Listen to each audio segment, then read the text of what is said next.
முருகனின் 6 படை வீடுகளில் 6வது படை வீடாக திகழ்வது பழமுதிர்ச்சோலை. மதுரையிலிருந்து சுமார் 20 கிலோமீட்டர் தொலைவில் அழகர் மலையில் எம்பெருமான் முருகன் ஞான சொரூபனாக காட்சியளிக்கிறார். இயற்கையும் அழகும் எழிலும் சூழ்ந்த ஒரு காட்டு பகுதியில் அழகான அழகர் மலையின் உச்சியில் அமைந்துள்ள சுப்பிரமணிய சுவாமி கோயில். இந்த அழகர் மலையில இருக்கிற இந்த கோயில் 3 பார்ட்டா இருக்கும். கீழே வரும்போது பார்த்தீங்கன்னா விஷ்ணு ஸ்தலமான திவ்ய தேசங்களில் ஒன்றான அழகர் கல்லர்கள் கீழே அழகா வீற்றிருக்கார். நடுவுல முருகப்பெருமான், மேல நூற்பகங்கை அப்படின்னு தீர்த்தத்துல ராக்காய் அம்மன் இந்த மலைப்பகுதியை காத்துட்டு வீட்டிருக்காங்கன்னு கூறப்படுது. பழமுதிர்ச்சோலைனாலே ஃபர்ஸ்ட் நம்மளுக்கு ஞாபகம் வர்றது ஔவைக்கு ஞான பாடம் கற்றுக் கொடுத்த புனித ஸ்தலம் இது. சுட்ட பழம் வேண்டுமா சுடாத பழம் வேண்டுமா என்ற ஒரு கேள்வி. இது ஒரு சாதாரண கேள்வி அல்ல, அறிவின் உச்சத்தை உணர்த்திய ஒரு தெய்வீக திருவிளையாடல் நடந்த திருத்தலம். தனது புலமையால் புகழின் உச்சிக்கு சென்ற ஔவையாருக்கு தான் என்ற அகங்காரம் ஏற்பட்டது. அந்த அகங்காரத்திலிருந்து ஔவையை விடுவிக்க எண்ணிய முருகர் ஔவைக்கு ஒரு பாடம் புகட்ட ஔவை மதுரைக்கு காட்டு வழியாக நடந்து செல்லும் வழியில் ஆடு மேய்க்கும் சிறுவனாக தோன்றி வந்தார். அங்கிருந்த ஒரு நாவல் மரத்தின் கிளையில் ஒன்று ஏறி அமர்ந்து கொண்டார் முருகர். நடந்து வந்த களைப்பில் அந்த மரத்தின் அடிவாரத்தில் வந்து அமர்ந்தார் ஔவை. நீண்ட தொலைவை பயணம் செய்து வந்ததால் அவருக்கு களைப்பாகவும் வயிறு பசிக்கவும் செய்தது.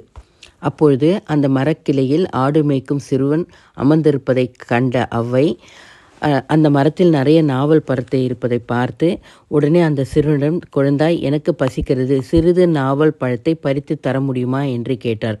அதற்கு அந்த சிறுவனாக இருந்த முருகப்பெருமான், சுட்ட பழம் வேண்டுமா சுடாத பழம் வேண்டுமா என்று கேட்டார். சிறுவனின் கேள்வி ஔவைக்கு புரியவில்லை.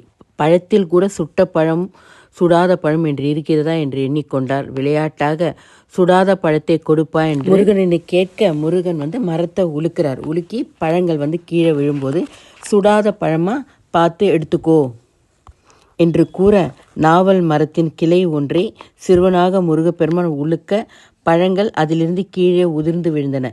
அந்த பழங்களை பொறுக்கிய ஔவை அந்த பழத்தில் மண் ஒட்டியிருப்பதால் அவற்றை நீக்கும் பொருட்டு வாயில் ஊதினார்.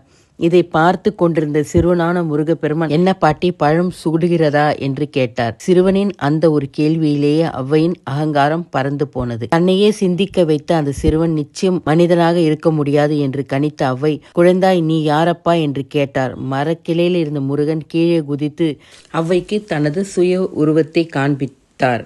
இதனால் தான் இங்கு இருக்கும் முருகப்பெருமான் ஞான சொரூபனாக காட்சியளிக்கிறார். இந்த நாவல் மரம் இன்னும் கூட பழமுதிர்ச்சோலையில் இருக்கிறது. அங்க போகும்போது அந்த மரத்தை பார்க்க முடியும். கோயிலுக்கு போறதுக்கு கொஞ்சம் முன்னாடியே இந்த மரம் இருக்கு. இந்த மரத்துக்குன்னு ஒரு அதிசயம் இருக்கு. பொதுவா எல்லா நாவல் பழமும் நம்மளுக்கு எந்த மரத்து கிடைக்கும்னா ஆடி இல்ல ஆவணி மாசத்துல தான் கிடைக்கும். ஆனா இந்த மரத்துல இருக்கிற பழங்கள் ஐப்பசி மாசம் சஷ்டி காலத்துல தான் அணிந்து பழங்கள் தருகின்றன. இது எங்குமே இல்லாத ஒரு அதிசயமான நிகழ்வு. கந்த சஷ்டி பெருவிழால சூரசம்ஹாரம் மிகவும் முக்கியமானது.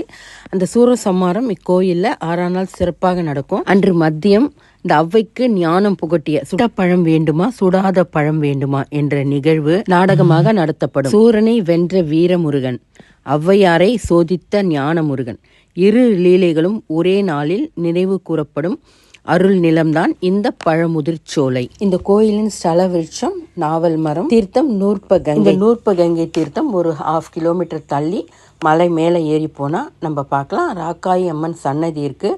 அவளை தரிசிச்சுட்டு இங்கே நிறைய பேர் நீராடிட்டு அந்த தீர்த்தத்தை எடுத்துகிட்டு வீட்டுக்கு போகிறாங்க. இந்த சுற்று பக்கத்தில் என்ன ஃபெஸ்டிவல் நடந்தாலும் அந்த தீர்த்தத்தை ஃபஸ்ட்டு வீட்டில் தெளிச்சிட்டு தான் ஸ்டார்ட் பண்ணுவாங்களாம்.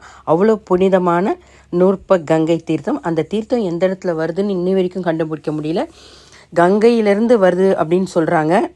இன்றும் அந்த தீர்த்தத்தை எடுத்துகிட்டு தான் கீழே இருக்கிற கல்லழகருக்கு பிரசாதத்துக்கும் யூஸ் பண்ணுறாங்க. முருகர் அபிஷேகத்துக்கும் அந்த தீர்த்தம் தான். அம்மனுக்கு ஃபஸ்ட்டு அபிஷேகம் முடிச்சுட்டு அதுக்கப்புறம் இந்த தீர்த்தம் கீழே எடுத்துகிட்டு வராங்க அப்படின்னு சொல்லப்படுது. பழமுதிர்ச்சோலை எம்பெருமான் முருகனை தரிசனம் செய்கிறவங்க கீழே அழகரை தரிசிச்சுட்டு மேலே முருகனையும் தரிசிச்சுட்டு மேலே இருக்கிற நூற்பகங்கை தீர்த்தத்தில் ஸ்நானம் பண்ணிக்கிட்டு போகிறது ஐதீகம். இந்த வீடியோ பிடிச்சா லைக் பண்ணுங்கள். Subscribe for such interesting videos.